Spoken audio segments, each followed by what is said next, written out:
أعوذ بالله من الشيطان الرجيم. بسم الله الرحمن الرحيم. ألف لام ميم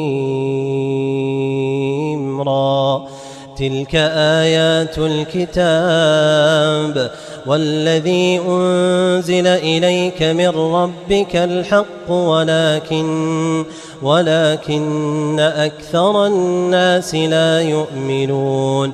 الله الذي رفع السماوات بغير عمد ترونها ثم استوى على العرش وسخر الشمس والقمر كل يجري لأجل مسمى يدبر الأمر يفصل الآيات لعلكم بلقاء ربكم توقنون.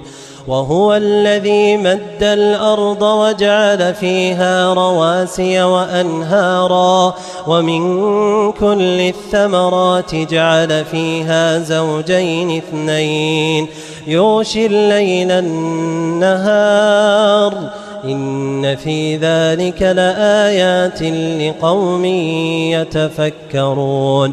وفي الأرض قطع متجاورات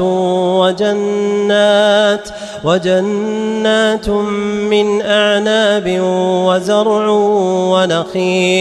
وزرع ونخيل صنوان وغير صنوان يسقى بماء واحد ونفضل بعضها على بعض في الأكل إن في ذلك لآيات لقوم يعقلون.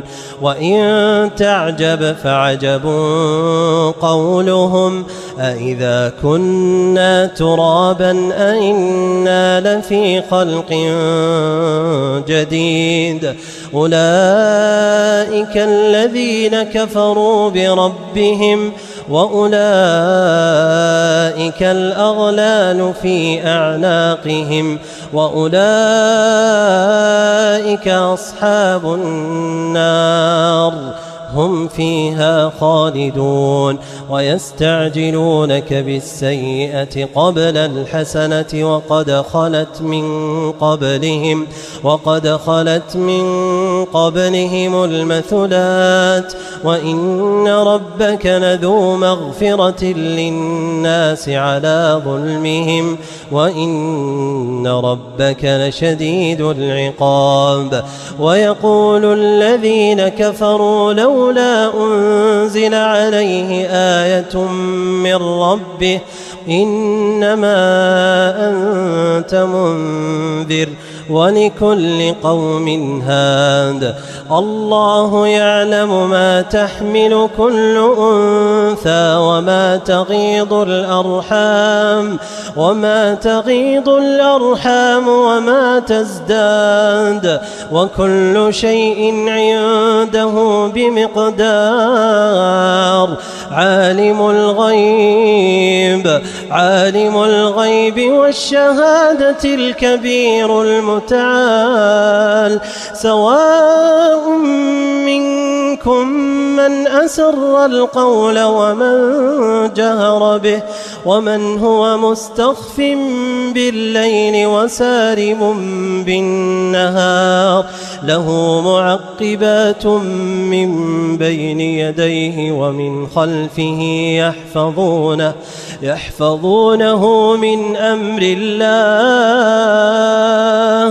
إن الله لا يغير ما بقوم حتى يغيروا ما بأنفسهم وإذا أراد الله بقوم سوءا فلا مرد له وما لهم من دونه من وال. هو الذي يريكم البرق خوفا وطمعا وينشئ السحاب الثقال ويسبح الرعد بحمده والملائكة من خيفته ويرسل الصواعق فيصيب بها من يشاء وهم يجادلون في الله وهو شديد المحال. له دعوة الحق والذين يدعون من دونه لا يستجيبون لهم بشيء إلا كباسط كفيه إلى الماء ليبلغ فاه وما هو ببالغه وما دعاء الكافرين إلا في ضلال.